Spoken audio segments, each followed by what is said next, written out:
Imagine this. The year is 1913, and a letter shows up at Cambridge University. It's strange. It's from this completely unknown clerk in Madras, India, and it's just filled with some of the most wild, groundbreaking, and frankly bewildering mathematics anyone had ever seen. So let's get into the story of a mind that, even today, we're still trying to understand. So who was this guy? His name was Srinivasa Ramanujan. And his letter was, this incredible mix of humility and just raw confidence. He's poor, he's completely self-taught, but he is absolutely convinced that he's onto something huge. He basically says, look, I'm carving out a whole new path here, and my results are, well, in his own words, startling. And when he said startling, he wasn't kidding. I mean, get a load of this. Tucked away in his pages of formulas was this statement. How on earth can you add up all the positive whole numbers and get a negative fraction? It looks completely wrong, right? It breaks your brain a little. But it's not impossible. It's a peek into this incredibly advanced world of math that Ramanujan just saw. He saw it with this unbelievable clarity. So you have to wonder, who was the lucky person who got this letter? Well, it landed on the desk of an elite Cambridge mathematician named G.H. Hardy. Now, Hardy was a man who lived and breathed by the rules of rigorous proof, so his first reaction, pretty much what you'd expect. He thought, this has got to be a crank, a hoax. He actually tossed it aside. But those formulas, they just kind of stuck in his head. So that night, Hardy can't shake it. He goes to his colleague, J.E. Littlewood, and for hours, they just pore over these pages. And they realize, okay, some of these things we've seen before, but this guy rediscovered them all by himself. But most of it was totally new. Stuff that was so profound, so far out there, it felt like it came from another planet. Right before midnight, they came to this one stunning conclusion. As Hardy put it later, these formulas must be true, because if they were not, no one would have the imagination to invent them. This wasn't just a smart guy, this was a genius of a different order entirely. So the big question is, where does a mind like this even come from? Well, to get that, we have to go all the way back to his childhood in South India, a world of really deep faith and really strict rules. Ramanujan was born into a Brahmin family. Now, this means they were part of the highest caste, traditionally priests and teachers, but they were also incredibly poor. Their world wasn't really about money. It was about devotion, about modesty, and about these ancient traditions that would end up shaping his entire life. And you could tell he was different right from the start. He was this quiet, super thoughtful kid who was just so far ahead of everyone else that he was starting to trip up his own teachers. The teacher explains that any number divided by itself is 1. And little Ramanujan just pipes up with this question. It's so simple, but it's so deep.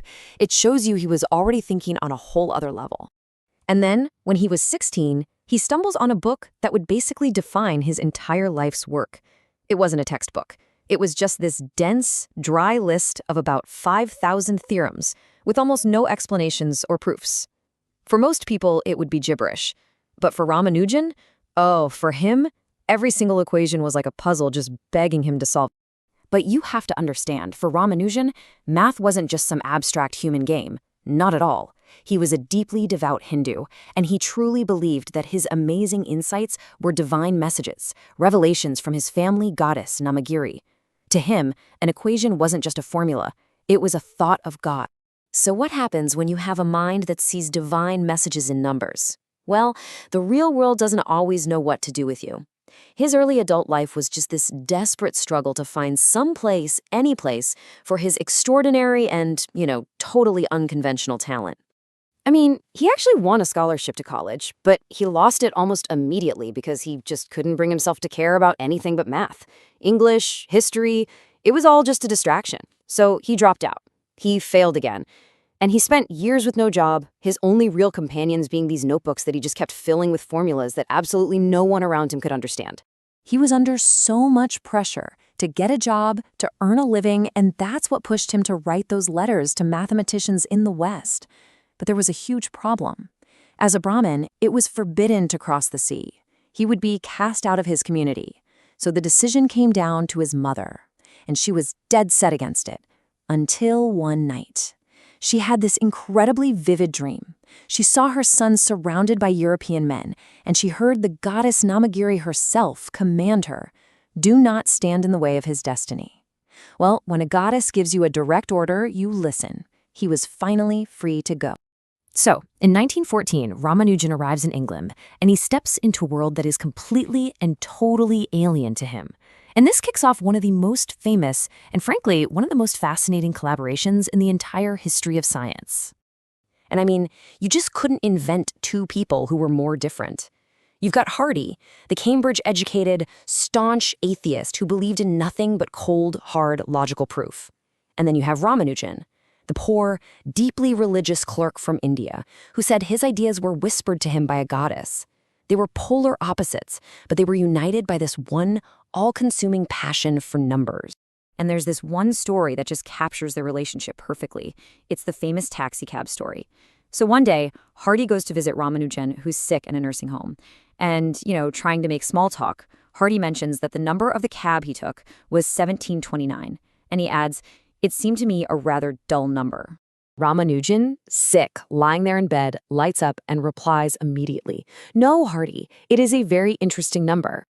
And then, just like that, off the top of his head, he explains that 1729 is the smallest number that you can express as the sum of two cubes in two different ways. His mind, it was like a living library of numbers and all their weird, wonderful properties. It was this pure intuition that just left a guy like Hardy completely speechless. And the sheer power of that intuition was, well, it was staggering. Just take the number pi. For centuries, mathematicians had been using these formulas that required literally millions of calculations to get just a few decimal places. Ramanujan just comes along with a new formula, and with his, the very first part of the calculation gives you the first 8 decimal places correctly. It was like going from a horse and buggy to a rocket ship, an unbelievable leap. So he had finally found his mathematical heaven there in Cambridge. But this new world, this foreign land that was celebrating his mind, it would also be the place that would ultimately break his body and his spirit. You have to remember, World War I breaks out and it leaves him incredibly isolated. The English climate was just awful for him, cold and damp, nothing like South India. He was a strict vegetarian and it was nearly impossible to get the right food, so he was suffering from malnutrition. And on top of all that, there was this intense pressure from Hardy to produce proofs, to work the right way. His health just completely collapsed. He fell into a deep, dark depression, and at one point he even tried to take his own life by jumping in front of a train. But even as his body failed him, his mind just kept burning, and it produced one last mysterious gift for the rest of us. In 1918, he receives one of the highest honors a scientist can get. He's made a Fellow of the Royal Society.